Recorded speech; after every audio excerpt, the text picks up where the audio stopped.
Happy Diwali Himanshu. Hare Krishna. Thank you. ठीक है, हम लोग स्टार्ट कर देते हैं।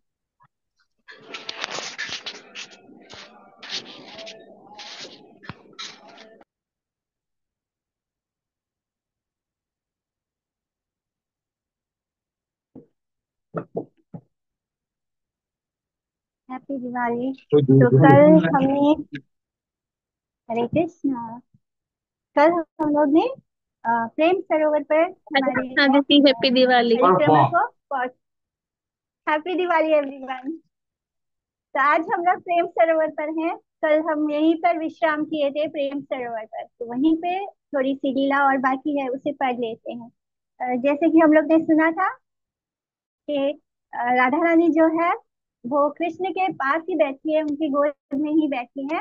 लेकिन उनको एक बम्बल बी जो भौरा होता है वो उनको पास पास मंडरा रहा था, उनको परेशान कर रहा था। उस बम्बल बी को, उस भौरे को ऐसे लग रहा था जैसे कि राधा रानी का जो चेहरा है वो कमल का पुष्प है, और वो उसमें से अपना जो पराग है वो लेना चाहता था। तो वो राधा रानी उससे परेशान हो गई, उसको इधर उधर भगाने की कोशिश करती है। तब मधुमंगल आके उनकी रक्षा करता है और उस बम्बलबी को, उस को भौरे को वहां से भगा देता है। लेकिन वो जो बम्बलबी है उसको हम मधुसूदन भी बोलते हैं। तो मधुमंगल जब उसको भगा देता है तब वो कहता है कि अब मधुसूदन मधुसूदन चला गया, अब वो कभी लौट के नहीं आए।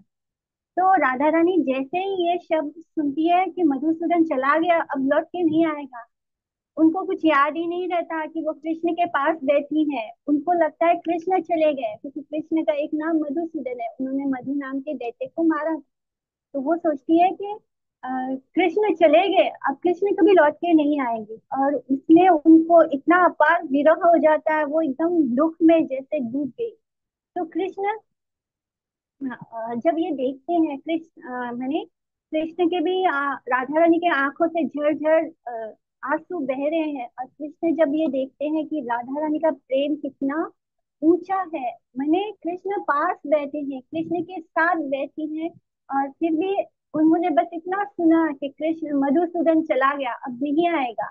तो इस बात का उन्हें इतना सदमा सा लग गया कि वो उनके आंखों से आंसू बह रहे हैं, और उनको देख के कृष्ण के आंसू भी नहीं रुक रहे हैं। तो इन दोनों के जो आंसू से और शरीर के जो स्वेद यानी पसीने से जो जल निकला, उसी से प्रेम सरोवर बना है, यानी ये प्रेम के आंसू से बना हुआ सरोवर है जिसे हम प्रेम सरोवर कहते हैं। तो यहाँ पर श्री कृष्ण को ये विचार आया कि मैं निकट हूँ, मैं पास में हूँ राधा रानी के प्रियतमा के, लेकिन उनकी वेदना को, उनकी विरह वेदना को शांत करने में असमर्थ हूँ। कृष्ण पास बैठे हैं, लेकिन राधा रानी को जो विरह हो रहा है, कृष्ण से दूर होने का जो विरह राधा रानी महसूस कर रही है, उसको शांत करने का, मैंने कृष्ण स्वयं उसको नहीं शांत कर पा रहे हैं। कृष्ण भी राधा रानी के विरह को शांत करने में असमर्थ है, इन्हें समझाने का कोई उपाय ही नहीं दिखता। जब मैं इनसे दूर होता हूँ तो वे विप्रलंब अवस्था में मेरा चिंतन करते करते भाव में विभोर हो जाती है, और जो तमाल वृक्ष है उसको हर्ष आलाप करती है। अब कृष्ण नहीं है पास में, लेकिन तमाल वृक्ष को में वो अपने भाव में कृष्ण के साथ है, और इतना ज्यादा कृष्ण के भाव में है कि जो तमाल वृक्ष है, उस तमाल वृक्ष का रंग जो है वो कृष्ण के रंग से जैसा है। तो हर बार राधा रानी को ये लगता है कि ये तमाल वृक्ष नहीं है, ये कृष्ण है, और कृष्ण पास नहीं होने पर भी उन्हें कृष्ण के पास होने का आभास है। और वो उस तमाल वृक्ष को अ, आलिंगन करती है, और फिर उनसे हंस हंस के बातें करती है। और इस तरह कृष्ण सोचते हैं कि मेरे अत्यंत समीप रहने पर भी विप्रलंभ की स्फूर्ति यानी विरह होने से मेरे लिए विरह में कातर होकर रोदन करती है राधा रानी। एंड अच्छा, मैं निकट रहकर भी इन्हें सांत्वना नहीं दे पाता। यही श्रीमती राधिका का सर्वोत्तम, इस भाव को बोलते हैं मादन भाव, जो केवल राधा रानी में ही देखा जा सकता है। ललिता और बाकी की जो अष्ट सखियां हैं वो भी उस लेवल पे है, यानी उनके बराबर कोई भी नहीं हो सकता। लेकिन राधा रानी उनसे भी ऊपर है। और ये जो मादन भाव है, जो कृष्ण के पास होने से विरह और कृष्ण से दूर होने पर मिलन का जो भाव है, इसे मादन भाव कहते हैं। तो ये भाव केवल हमें श्रीमती राधिका में ही देखने को मिलता है, और उनकी अष्टसखियों में भी ये भाव नहीं देखा जाता। इस मादन भाव में आश्चर्यजनक रूप से संभोग और विप्रलंब, विप्रलंब माने जब कृष्ण पास नहीं है, संभोग माने जब कृष्ण पास है, तो ये दोनों में परस्पर विरोधी सभी प्रकार के भावों का समावेश देखा जाता है। माने कृष्ण जब पास नहीं है, तब उन्हें कृष्ण, तमाल वृक्ष को देखे कृष्ण के पास होने का आभास, कृष्ण के साथ बैठी है लेकिन उन्हें कृष्ण से घिरा हो रहा है। तो ये बहुत ही अपोजिट नेचर है। ये दोनों भावों का समावेश हम राधा रानी में देखते हैं। तो कृष्ण ये डिसीजन लेते हैं, उन्हें मन ही मन लगता है कि अगर मैं राधा रानी के पास रहूंगा तो ये इनका जो विरह है, विप्रलंबा अवस्था है, विप्रलंबा अवस्था यानी जब वो विरह में चली जाती है, तब उन्हें मेरी स्फूर्ति से, मैंने, जब मैं इनके पास रहूंगा तो मैं इनका विरह नहीं शांत कर सकता। लेकिन जब मैं विप्रलम्ब यानी जब मैं इनसे दूर रहूंगा, तब उस अवस्था में वो मेरे बारे में चिंतन करेंगी, और मेरे चिंतन होने से मेरी कांति जैसे तमाल वृक्ष आदि वस्तुओं को, जो भी चीज उन्हें कृष्ण रिसेम्बल करेगा जिस चीज में, कभी कभी कृष्ण राधा रानी को जब वो आकाश में देखती है और आकाश में नीले बादल देखती है, तब भी उन्हें उन्हें लगता है कि कृष्ण उन्हें देख रहे हैं। जब वो यमुना जी में स्नान कर रही होती है और उनके ही काले केश, लंबे केश जब बह के उनके सामने से ऐसे आते, क्योंकि राधा रानी के जो बाल हैं वो बहुत लंबे हैं, बहुत लंबे हैं। तो वो जब वो बाल उनके सामने बहते बहते उनके सामने आते हैं, उनके ही बाल, तब वो देखकर उन्हें कृष्ण का स्मरण होता है, उनको लगता है कृष्ण उनके पास। तो कृष्ण ऐसे ही सोचते हैं कि जब विप्रलंब अवस्था में मेरी स्फूर्ति होने से अथवा मेरी कांति जैसे तमाल वृक्ष और आदि वस्तुओं को देखने से ये मेरे प्रियतम है ऐसा मानकर उनका विरह था कुछ प्रशमित होगा। यानी जब मैं उनके पास नहीं रहूंगा और मैं जिस जिस चीज से उन्हें मेरे होने का आभास होगा, तो वो आभास होने से इनके अंदर जो विरह का ताप है, जो दूर होने के कारण जो विरह हम महसूस करते हैं, विरह का ताप, विरह की जो वेदना होती है, उसे सहन करना बहुत कठिन है। और कृष्ण सोचते हैं अगर मैं इनके पास रहूंगा तो मैं इनके पास रह कभी इनकी इस विरह वेदना को शांत नहीं कर सकता, इन ताप को नहीं शांत कर सकता। इसलिए जब वो मैं इनसे दूर रहूंगा तो जो जो वस्तु मुझे रिसेम्बल करेगी, जो जो वस्तु से वो उन्हें मेरा आभास होगा, क्योंकि राधा रानी जो है मैंने, एक क्षण, क्या क्षण भी बहुत बड़ी चीज है। एक लौ मात्र बोलते हैं, वो लौ भी क्या, वो भी बड़ी चीज, बड़ा समय है। यानी ऐसा कोई समय नहीं जब राधा रानी के मन में कृष्ण नहीं, उनके ध्यान में कृष्ण नहीं। तो इसलिए उन्हें कोई वस्तु देख के अगर उन्हें कृष्ण का आभास हो, ये आभास हो कि ये मेरे प्रियतम है, तब शायद उनका जो विरह ताप है, मुझसे दूर होने का जो विरह वो महसूस करती है, वो कुछ हद तक कम हो सकता है। ऐसा सोचकर कृष्ण ने मन ही मन ये सोचा कि मुझे कहीं दूर प्रवास करना होगा। तो यहीं पर उनके वृंदावन से मथुरा जाने का, यानी द्वारका जाने का ये सारा रास्ता बना। यानी उन्हें लगा कि अगर मैं राधा रानी के पास रहूंगा तो इन्हें तो किसी भी चीज मैंने समय कृष्ण से दूर होने का आभास हो जाता है। तो इसलिए उन्होंने डिसाइड किया कि मुझे वृंदावन चले जाना चाहिए, या मथुरा, वृंदावन छोड़कर मथुरा या द्वारका चले जाना। पर हम लोग ने स्टार्टिंग में पढ़ा था, जब हम मथुरा के परिक्रमा कर रहे थे, तब हमने क्या पढ़ा था कि जब वसुदेव बाबा कृष्ण को लेकर जाते हैं या यशोदा मैया के पास, तो वहां पर ऑलरेडी एक कृष्ण होते हैं जिससे यशोदा मैया ने जन्म दिया था। तो जिस कृष्ण को वसुदेव बाबा ले गए थे यहाँ से, मथुरा से, वही कृष्ण वृंदावन छोड़ के मथुरा जाते हैं, वही कृष्ण द्वारका जाते हैं। लेकिन जो कृष्ण, जिस कृष्ण को यशोदा मैया ने जन्म दिया था, वो हमेशा वृंदावन में रहते हैं। इसलिए कहा जाता है कि कृष्ण जो है एक पग भी वृंदावन से बाहर नहीं निकलते। तो दो कृष्ण हैं, यही कृष्ण के जन्म का रहस्य है, जिसे सब लोग नहीं समझ पाते हैं कि कृष्ण को यशोदा मैया ने भी जन्म दिया था, एंड देवकी मैया के सामने वो प्रकट हुए थे चतुर्भुज रूप में। तो इस तरह दो कृष्ण हैं, एक ऐश्वर्य कृष्ण है जो मथुरा में प्रकट हुए थे, और एक माधुर्य कृष्ण है जिसे यशोदा मैया ने स्वयं जन्म दिया था, अपने गर्भ से जन्म दिया। तो जो यशोदा मैया वाले कृष्ण है, माधुर्य कृष्ण, वो हमेशा वृंदावन में रहते हैं, वो एक पग भी नहीं निकालते। वो भले ही किसी को दिखाई नहीं देते, जैसे अभी हमारे पास कृष्ण बैठकर उनकी लीला कथा सुनते हैं। जैसे ही हम कृष्ण की कथा बोलना आरंभ करते हैं, कृष्ण एक एकाग्र चित्र इन्हें पूरी तरह वो तल्लीन होकर हमारी कथा सुनने लगते हैं। भले हमें ठीक से बोलना आता हो नहीं आता हो, लेकिन फिर भी वो यहाँ आकर बैठ जाते हैं और हमारी कथा सुनते हैं। अभी भी इस वक्त वो हम जो बोल रहे हैं उनके बारे में, वो बैठ के हमारी कथा को सुन रहे हैं। तो इस तरह कृष्ण हमेशा वृंदावन में रहे हैं, वो कभी वृंदावन छोड़ के नहीं गए। लेकिन जो कृष्ण वृंदावन से छोड़ के गए, जो प्रकट रूप में थे, जो छोड़ के गए, वो ऐश्वर्य कृष्ण थे जिन्हें वसुदेव बाबा लेकर आए थे माँ यशोदा के पास। तो वही कृष्ण वापस मथुरा जाते हैं और वहां से वो द्वारका प्रस्थान करते हैं। तो इस तरह यहाँ पर इस भाव को देखकर उनके मन में ये ऐसे लगा कि अगर मैं इनके पास रहूंगा तो ये विरह के अग्नि में हमेशा जलती रहेंगी, इससे अच्छा है कि मैं इनसे थोड़ा दूर रहूं। तो ये सोचकर कि हर चीज में उन्हें जो राधा रानी को आभास होता है कि तमाल वृक्ष में कृष्ण दिखते हैं, तो एक्चुअली में उन्हें वहां पे कृष्ण से मिलन होता है, क्योंकि कृष्ण वृंदावन में हमेशा रहते। प्रेम सरोवर प्रेम की, ये प्रेम सरोवर का मंत्र है, प्रणाम मंत्र। प्रेम सरोवर प्रेम की, हरी रहे दिन रैन, जहाँ जहाँ प्यारी पग धरत, श्याम धरत तहाँ नैन।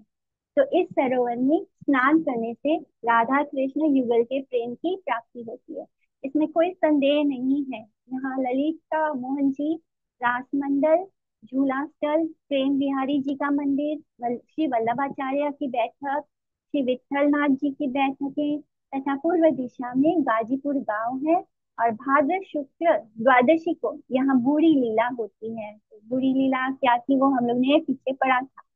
विहल कुंड, यह कुंड संकेत के पास दक्षिण पूर्व कोण में है। अ, बूढ़ी लीला वही है जो दान लीला हुई थी, जहाँ पे कृष्ण को पकड़ के उन्होंने मटकी रख के फुड़वाया था, तो ललिता सखी ने। नेक्स्ट इज बेहल कुंड, यह कुंड संकेत के पास दक्षिण पूर्व कोण में है। यहाँ संकेत वन है, तो उसी संकेत वन के पास दक्षिण पूर्व कोण में यहाँ श्री कृष्ण श्री राधा नाम सुनकर परम बेहल हो गए थे, यानी भाव में चले गए। तो इसका प्रसंग कुछ इस प्रकार है। ये लीला, एक दिन श्री कृष्ण सुबल सखा के साथ इस बहुत सुंदर कुंज के निकट एक बहुत ही सुंदर कुंज में बैठे हुए रसालाप कर रहे थे। तो उसी समय एक सारिका सारिका पास ही एक वृक्ष की डाली पर बैठकर, यानी एक फीमेल पैर, वो पास की डाली पर बैठकर कृष्ण श्रीमती राधिका के गुणों का गान करने लगी। तो राधा रानी के नाम और गुणों का श्रवण करके कृष्ण के हृदय में बहुत प्रकार के नाना प्रकार के भावों का उदय हुआ। तो उन्हें इधर उधर सब जगह राधा रानी की स्फूर्ति होने लगी, उन्हें सब जगह राधा रानी महसूस होने लगी। तो वो उत्कंठित होकर उनको पकड़ने के लिए इधर उधर भागने लगे, क्योंकि उन्हें सब जगह राधा रानी दिखाई देने लगे। तो वो सोचते कि उन्हें लगता कि राधा रानी है, और वो उनको छूने के लिए, उन्हें पकड़ने के लिए उनके पीछे कभी इधर कभी उधर भागने लगे। इस तरह इधर उधर सर्वत्र राधा रानी की स्फूर्ति होने से श्री कृष्ण के अंगों में महाभाव के अत्यंत उन्नत अष्ट सात्विक भाव को देखकर, दर्शन कर सुबल सखा कृष्ण की भाव शांति के लिए विचार करने लगे। यानी उन्हें लगा किस तरह मैं कृष्ण को शांत करूं। तो ऐसा ही भाव हमें श्री चैतन्य महाप्रभु में देखने को मिलता था। अष्ट सात्विक विकार माने अ, बहुत जब आप किसी से बहुत प्रेम करते हैं, तब अंदर में जो भाव उभरते हैं वो भाव, उसमें 8 तरह के भाव होते हैं। बहुत कभी कभी किसी को चक्कर सा आने लगता है, किसी को बहुत ज्यादा स्वेद, बहुत पसीना होने लगता है, कंपन होने लगती है, रोंगटे खड़े हो जाते हैं। तो इस तरह के जो अष्ट सात्विक भाव हैं, उनके जो मित्र थे, सखा, सुबल सखा, उन्होंने देखा कि कृष्ण को इस तरह के महाभाव हो रहे हैं। तो वो सोचते हैं कि कृष्ण के भाव की शांति के लिए क्या करूं। तो उन्होंने सोचा, श्रीमती राधिका से मिलन हुए बिना, और जब तक कृष्ण राधा रानी से नहीं मिलेंगे, इनके अंदर जो भाव आ रहे हैं अब वो तभी शांत होंगे जब वो राधा रानी से मिलेंगे। तो ऐसा सोचकर उन्होंने किसी प्रकार विशाखा सखी द्वारा कृष्ण की इस अद्भुत विवल विवलता का, यानी कृष्ण एकदम भाव विभोर हो चुके हैं, और उनकी जो ये भाव है उसको बताकर उन्होंने विशाखा सखी को बताया, और फिर उन्होंने ये मैसेज राधा रानी तक पहुंचाया और उनसे कहा कि राधा रानी को यहाँ आने के लिए बोली। तो जिस समय विशाखा आदि सखियों के साथ श्री राधिका का आगमन हुआ, उस समय सुबल ने उन्हें दूर से विरह आतुर श्री कृष्ण को दिखलाया। श्री कृष्ण एकदम विरह में थे राधा रानी के, उत्कंठित हो दोनों एक दूसरे को दर्शन पाकर परम आनंदित होते हैं। दोनों एक दूसरे को देखकर बहुत सुख महसूस करते हैं। श्री राधिका के श्री अंग को स्पर्श पाकर कृष्ण कृतार्थ हो गए। और जो साधक प्रीति पूर्वक बहुत प्रेम से यहाँ बैठ के भजन करता है, वो राधा कृष्ण के प्रेम में अवश्य ही विवल हो जाता है। उसके अंदर भी ये सात्विक विकार आते हैं, अष्ट सात्विक भाव आ जाते हैं। द नेक्स्ट परिक्रमा हम पहुंचते हैं संकेत वन में। तो नंदगांव और बरसाना दोनों के बीच में आता है संकेत। श्रीमती राधिका एवं श्री कृष्ण इन युगल के पूर्व राग के पश्चात सर्वप्रथम मिलन यहीं पर हुआ था। मैंने जब इस लीला में, वृंदावन की लीला में, ब्रज की लीला में कृष्ण और राधा रानी जब फर्स्ट टाइम मिलते हैं तो वो संकेत वन में ही मिलते हैं, जहाँ पे श्रीमती राधिका अपने ससुराल जावत से और श्री कृष्ण नंदगांव से परस्पर इस स्थान पर मिलते थे। तो जब आगे जाके जब वो ससुराल में अपनी रहती थी जावत से, तो वो जावत से यहाँ आती थी कृष्ण को मिलने, और कृष्ण नंदगांव से यहाँ आते थे मिलने के लिए। वृंदा देवी वृंदा देवी, वीरा देवी और सुबल सखा, ये दूत और दूती का काम करते थे, मैसेंजर का काम करते थे, और संकेत के द्वारा प्रिया प्रियतम दोनों का मिलन कराते थे। तो ये लोग संकेतों में बात करते हैं। कभी कभी जैसे हम कोई अक्षर लेकर बात करते हैं, तो किसी अक्षर को जब हम बोलते हैं तो उसके आगे कोई वर्ड लगा देते हैं। जैसे हम सा से बोल रहे हैं तो सा से बात करने लगते हैं, जिसे बाहर के लोग नहीं समझ पाएंगे, लेकिन जो दो लोग हैं वो समझ सकते हैं। तो ये संकेत होता है। कभी कभी हम बोलेंगे तुम मुझे यहाँ मिलना, लेकिन उसका मतलब होता है कि ये मुझे नहीं मिलना। और अगर मैंने कोई भी कुछ ऐसे तरीके जैसे हम यंगस्टर्स में भी देखें, तो ये होता है संकेतों में बात करना। और इस तरह जो वृंदा देवी है, वीरा देवी है और सुबल सखा है, ये सारे मैसेंजर का काम करते थे।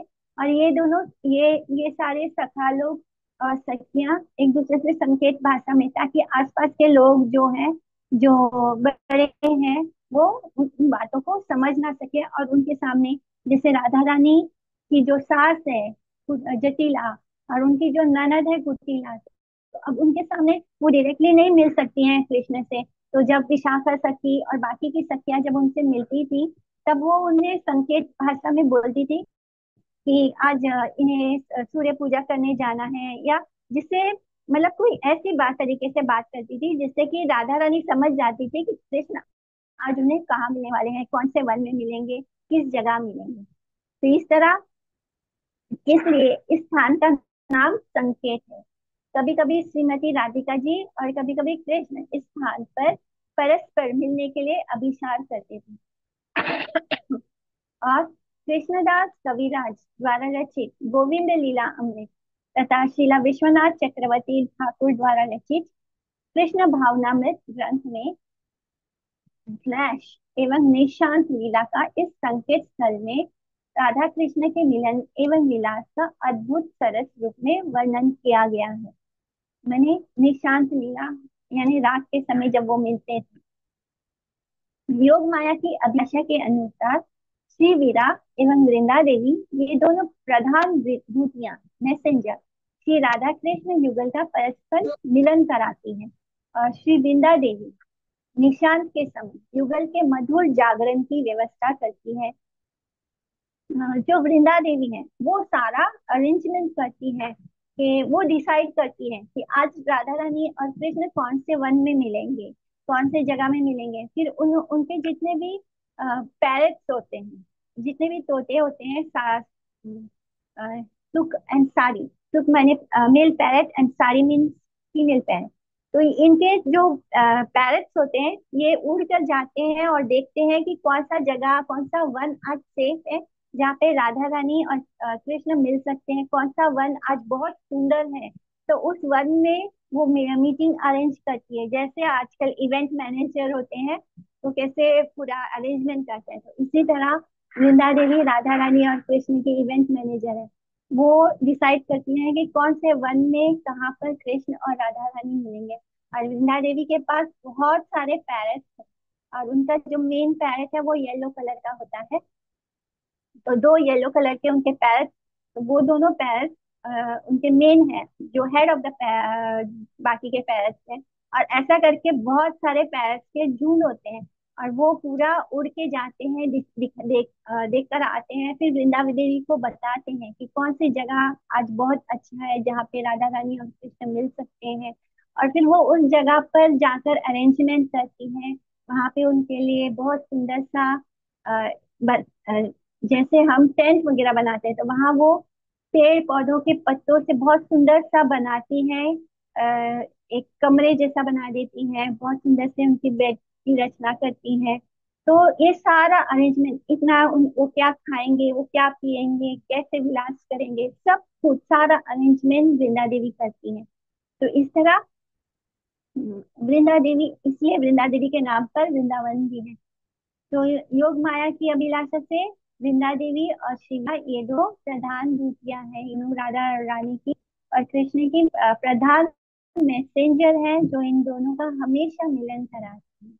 और श्री वृंदा देवी निशांत के समय यानी रात के समय युगल के मधुर जागरण की व्यवस्था करती है। सुख और सारी अपने सुमधुर वचनों से उनका प्रबोधन कराते हैं। कोकिल अपने मधुर काफली से, कोकिल यानी ककू कोयल बहुत सुंदर आवाज से, कुहू कुहू स्वरों से, मयूरी और मयूर अपने केका शब्दों से उनको जगाने में सहायक होते हैं। ललिता विशाखा आदि सखियां उनकी आरती उतारती हैं। और बूढ़ी मरकटी या वानरी के जटिला शब्द के उच्चारण से संकुचित हो श्री राधा और कृष्ण अपने अपने भवन में पधार कर शयन करते हैं। तो जब उन्हें लगता है कि अब समय हो गया, अब राधा रानी को अपने घर वापस चले जाना चाहिए, तो उनकी जो एक बंदरिया है, बूढ़ी मरकटी बोलती है, मैंने ओल्ड है वो, उसका नाम है ककठी, ककखटी। तो वो जो है वो जटिला जटिला करके पुकारती है। तो ये दोनों अलर्ट हो जाते हैं कि हाँ अब हमें घर वापस लौटना है। तो यहाँ संकेत बिहारी बिहारी जी का मंदिर है, रास मंडल का चबूतरा है और झूला मंडप। ये स्थान बहुत दर्शनीय है। रास चबूतरा के सामने पूर्व दिशा में श्री गोपाल भट्ट गोस्वामी की भजन कुटी है। और यहीं पर श्री चैतन्य महाप्रभु ने द्वादश वन भ्रमण के समय बैठकर, जो 12 वनों के उन्होंने भ्रमण किया था वह, उसमें से यहाँ भी एक बार वो बैठकर विश्राम किए थे। तो रास मंडल चबूतरा के पास ही संकेत देवी श्री वीरा देवी का दर्शन होता है। तो संकेत देवी वही है, श्री वीरा देवी। और श्री वृंदा देवी में से जो वीरा देवी है उनका ही मंदिर है संकेत देवी। और पास ही विहला देवी, विहल कुंड, रंग महल, श्याम मंदिर तथा गांव के पश्चिम में कृष्ण कुंड दर्शनीय है। कृष्ण कुंड के तट पर श्री वल्लभाचार्य जी की बैठक है। कोई कोई संकेत गांव से नंदगांव की यात्रा करते हैं, और कोई कोई आसपास की लीला स्थलियां लीथौर, भांडोखोर, श्री मेहरान, सातोया, पाई, तिलोयार, सिंगारबट, बिछोर, अंधोप, सोन, वंचारी, होडल, दहीगांव, लालपुर, हारोयान गांव, सांचुली, गेंडो गांव आदि का दर्शन और परिक्रमा कर फिर नंदगांव की ओर दर्शन करते हैं। तो हम लोग इनमें से सब गांव के दर्शन करते हुए, परिक्रमा करते हुए नंदगांव की ओर आगे बढ़ेंगे। रिथौर संकेत वन से 1.5 मील के पश्चिम में यह गांव स्थित है। वृषभानु महाराज के जो बड़े भाई है श्री चंद्रभानु गुप्ता ये गांव है, और इन्हीं चंद्रभानु की लाडली बेटी है चंद्रावली जी। यानी जो वृषभानु राधा रानी के जो पिताजी हैं, उनके जो बड़े भैया हैं, यानी हम जिनको बड़े पापा बोलते हैं, वैसे राधा रानी के जो बड़े पापा हैं श्री चंद्रभानु, उनकी बेटी है चंद्रावली। इसलिए चंद्रावली और राधा रानी के बीच में एक कंपटीशन सा जो होता रहता है। चंद्रावली जी का जन्म यहीं पर हुआ है, रिथौर। गांव के दक्षिण पूर्व में सचन वृक्षावलियों के बीच में चंद्रावली कुंड है, जहाँ चंद्रावली जी अपनी सखियों के साथ बाल क्रीड़ाएं, स्नान, जल क्रीड़ा भी करती थी। यहाँ वल्लभाचार्य जी का बैठक। भांडोखोर रिथौर से 4 मील पश्चिम उत्तर अथवा नंदगांव से 4 मील पश्चिम में यह स्थान स्थित है। महाराज नंद की पश्चिम दिशा में इसी जगह गौशाला थी। महाराज नंद की पश्चिम दिशा में यही जगह है जहाँ पे उनकी गौशाला थी। यहाँ दूध के भांड गायों के दूध से भरे जाते थे या धोए जाते थे, इसलिए इस स्थान का नाम भांडोखोर हुआ है। बड़े बड़े भांड यानी बड़े बड़े बर्तनों में दूध रखा जाता था, और यहाँ पे उन दूध के बर्तनों को धोया भी जाता था, तो इसलिए इस जगह का नाम हो गया भांडोखोर। मेहरान गांव यहाँ स्थान भांडोपुर से 2 मील पश्चिम में स्थित है। यहाँ श्री कृष्ण के चाचा अर्थात ब्रज राज नंदा के द्वितीय ज्येष्ठ भ्राता दूसरे बड़े भाई अभिनंदन गोप का गांव है। ये यहीं पर वास करते थे, पास ही इनकी गौशाला थी। कोई कोई इस स्थान को यशोदा का पितरालय भी मानते हैं, और गांव के पूर्व में क्षीर सागर विराजमान है। कहा जाता है शिवरात्रि के दिन अर्धरात्रि के समय इस कुंड के बीच में दूध की एक धारा निकलती है, इसलिए इसे क्षीर सागर कहते हैं। तो एक समय बाल कृष्ण को लेकर मैया यशोदा अपने जेठ अभिनंदन गोप के यहाँ पर आई हुई थी, और भोजन के पश्चात रात में यशोदा मैया पलंग पर कृष्ण को गोदी में लेकर सुला रही थी। तो कृष्ण ने मैया कहा कि मैया मुझे एक कहानी सुना। तो यशोदा रानी कहती है, कहने लगी कि कृष्ण हूँ करने लगे। मैंने यशोदा मैया उन्हें कहानी सुनाने लगी, और जैसे हम कहानी सुनते हैं तो बच्चे के मुंह से हाँ हाँ हाँ, तो ऐसे ही कृष्ण हूँ करने लगे। यशोदा जी कहने लगी, दशरथ नाम के एक राजा थे। उनके 4 पुत्र थे, राम, लक्ष्मण, भरत और शत्रुघ्न। राम का विवाह महाराज जनक की बेटी जानकी से हुआ।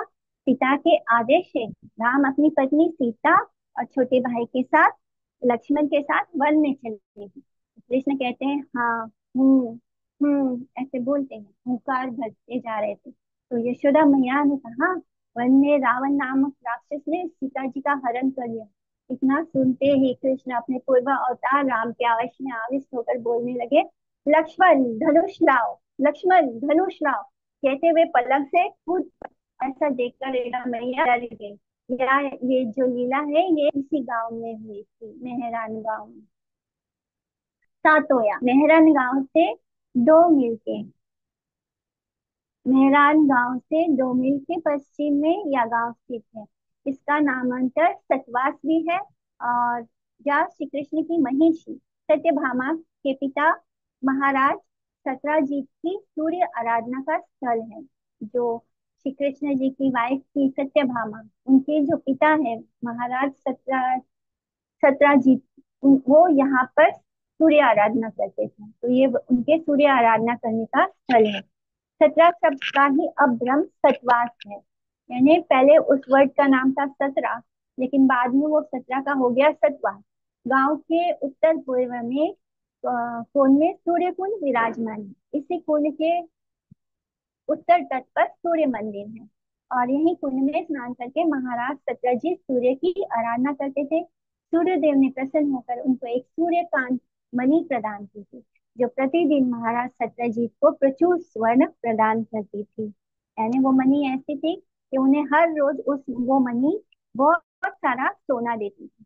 पाई गांव सतवास से 5.5 मील के उत्तर पश्चिम कोण में पाई गांव स्थित है। एक समय श्री कृष्ण सखियों के साथ यहाँ पर लुका छुपी लीला खेल रहे थे, तो कृष्ण कहीं छुप गए। राधा रानी के साथ सखियां बहुत व्याकुल होकर उन्हें खोजने लग गई कि कृष्ण कहाँ है, कृष्ण कहाँ है। तो बहुत प्रयत्न करने पर गोपियों ने कृष्ण को यहीं पर ढूंढ निकाला था, पाई गांव में। और कृष्ण को पाकर सखियों ने के सहित राधा रानी बड़ी प्रसन्न हुई और बोली, पाई पाई मैंने पा गए, पा लिया हमने कृष्ण को। इसलिए इस गांव का नाम ही हो गया पाई गांव। और ये सभी गांव ब्रज की सीमा पर अवस्थित है। तिलोया, यहाँ राधा और कृष्ण सखियों के साथ लीला विलास में इस प्रकार हो गए कि उन्हें भोजन पाने के लिए तिल मात्र का भी स्मरण नहीं रहा। मैंने वो लोग इतना खो गए एक दूसरे के साथ लीला विलास में कि उन्हें खाने पीने का भी सुध बुध नहीं रहा। तो घर लौटने की बात क्या, उन्हें याद भी नहीं कि उन्हें घर लौटना है। किसी प्रकार से वृंदावन देवी ने इन्हें घर लौटने का स्मरण दिलाया, और तिल मात्र का भी समय स्मरण न रहने के कारण इस स्थान का नाम तिलोयार हो गया। तो हमें जब शब्द सुनते हैं तिलोयार, तब हमें नहीं आभास होता है कि इसका कुछ लीला से मतलब होगा। लेकिन जैसे जैसे हम लीला पढ़ते जा रहे हैं तो हमें समझ में आ रहा है कि जितने भी गांव हैं, जितने भी गांव का कुछ नाम है, वो गांव वो नाम में ही कुछ लीला छुपी हुई है। तो यहाँ पे उन्हें तिल मात्रा का भी मतलब एक छोटा सा समय कभी उन्हें याद नहीं था कि उन्हें खाना भी खाना है या उन्हें घर भी जाना है। तो इसलिए तिल मात्रा का भी समय स्मरण ना रहने के कारण इस गाँव का नाम तिलौयोर हो गया। इस गांव में देव जाति के मुसलमान रहते हैं। यह गांव भी ब्रजमंडल की सीमा पर स्थित है। Next is श्रृंगारवत। तिलोयार गांव से 2 मील उत्तर में श्रृंगारवत अवस्थित है। यहाँ क्रीड़ा करते समय सखाओं ने श्री कृष्ण के अंगों में 16 श्रृंगार धारण कराए थे। और कभी श्री कृष्ण ने अपने हाथों से श्रीमती राधिका को केश का संस्कार यानी उनके बालों को संवारा था। उनको 16 श्रृंगार पूरी तरह कृष्ण ने राधा रानी पे श्रृंगार किए थे। उनका 16 श्रृंगार किया था। अब वह वट वृक्ष अंतर्धान हो गया है, यानी अब वो वट वृक्ष नहीं है जिसके नीचे बैठकर कृष्ण ने राधा रानी के केस संवारे थे। और वह गांव आज भी श्रृंगारवत या श्रृंगार गांव के नाम से प्रसिद्ध है। बिछोर श्रृंगारवत से 1.5 मील उत्तर पूर्व तथा कुर्सी से 10 मील दक्षिण पश्चिम में कोल में यह लीला स्थली अवस्थित है। श्री कृष्ण ने यहाँ पर सखियों सहित श्रीमती राधिका के साथ बहुत अनेक प्रकार की लीला विलास किया। लीला विलास के पश्चात घर लौटते समय दोनों विरह विच्छेद से कातर हो गए थे। इसलिए ये गांव का नाम बिछोर नाम से प्रसिद्ध। हम पढ़ते हैं तो पता नहीं चलता कि बिछोड़ माने क्या होगा। तो दोनों एक दूसरे को छोड़कर लौटना ही नहीं चाहते थे अपने घर, तो एक दूसरे के विरह में बिछड़ना बिछड़ने लग गए। इसलिए इस गांव का नाम ही बिछोड़। पीड़ा वासने से दोहे चले निजाले, विच्छेद प्रयुक्त एय बिछोड़ नाम है। भक्ति भक्ति रत्नाकर, यानी खेल खेलते खेलते दोनों एक दूसरे में इतना खो गए कि जब जाने का समय हुआ तो एक दूसरे से बिछड़ने का उनका मन नहीं कर रहा था, एक दूसरे को छोड़कर जाने का, इसलिए बिछड़ रहे थे। इसलिए इस गाँव का नाम बिछोड़ हो गया। अनभो, यह स्थान बिछोर से 2 मील उत्तर पश्चिम में तथा श्रृंगारवत से 3 मील उत्तर में स्थित है। यह गांव ब्रज की सीमा पर स्थित है। सोन, हम्म, गांव अनूप से 4 मील के उत्तर में ये गांव स्थित है। अनंत महाराज के छह भाई भैया सांदर का गांव है। वे यहीं वास करते थे। ये कृष्ण को बहुत प्रेम करते थे। कभी कभी कृष्ण को अपने पास भी बुलाकर इनको स्नान कराते, कृष्ण की वेश रचना करते, उनको अच्छे से सुंदर कपड़े वस्त्र धारण कराते। और ये सब करने के उपरांत अपने साथ बैठाकर स्वादिष्ट द्रव्यों का भोजन कराते थे। और क्योंकि ये उनके महाराज नंद भैया के छोटे भाई का गांव है जिनका नाम सानंद था, इसलिए इस गांव का नाम सोंड है। वनचरी, यह स्थान सोंड से 2 मील उत्तर पूर्व में मथुरा दिल्ली राजमार्ग पर स्थित है। यहाँ भी ब्रज की सीमा पर स्थित है। यहाँ दाऊ जी के दर्शन होते हैं। होडल, वनचरी से 4 मील दक्षिण पूर्व दिल्ली मथुरा राजमार्ग पर यह स्थान अवस्थित है। गांव के पास ही पांडव वन है, और जहाँ वे लोग स्नान और जलपान करते थे। और होडल से माने जो पांडव जब यहाँ पे थे तो वो इस कुंड में, पांडव कुंड में स्नान करते थे, जलपान करते थे। पास में ही होडल से दक्षिण पश्चिम के 1 मील दूर कुंजर वन है, जहाँ कृष्ण सखियों के साथ कुंजों में नाना प्रकार के क्रीड़ाएं करते थे। और कभी कभी बहुत सी सखियां मिलकर कुंजर, कुंजर माने हाथी बन जाती थी, और श्री कृष्ण उसके ऊपर चढ़कर बैठ जाते थे। और इस क्रीड़ा के कारण भी इस लीलास्थली का नाम कुंजर वन है। कुंजर माने संस्कृत में हाथी होता है। दई गांव, दई गांव, यह स्थान होडल से 3 मील की दक्षिण में स्थित है। यहाँ सखाओं के साथ कृष्ण ने दान लेने के बहाने गोपियों से दही लूटा था, इसलिए इसका नाम दही गांव है। दही यानी दही। यहाँ दधी कुंड, मधुसूदन कुंड, श्रृंगार मंदिर, शीतल कुंड, सप्तवृक्ष मंडली दर्शनीय है।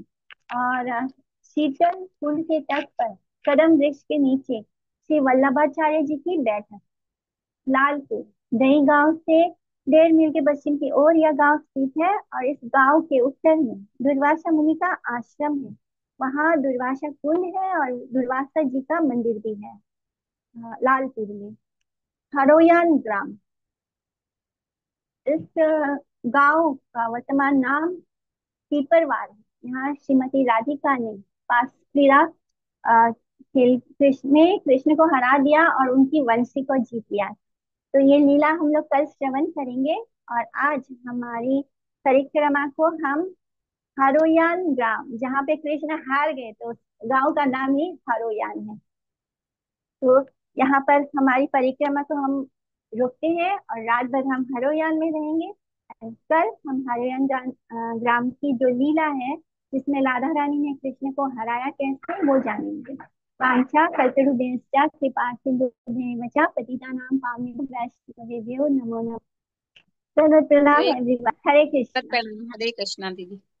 धन्यवाद प्रणाम। हरे हरे कृष्णा कृष्णा माता जी। निकिता जी। हरे कृष्णा भारती माता जी। हरे कृष्णा। धन्यवाद।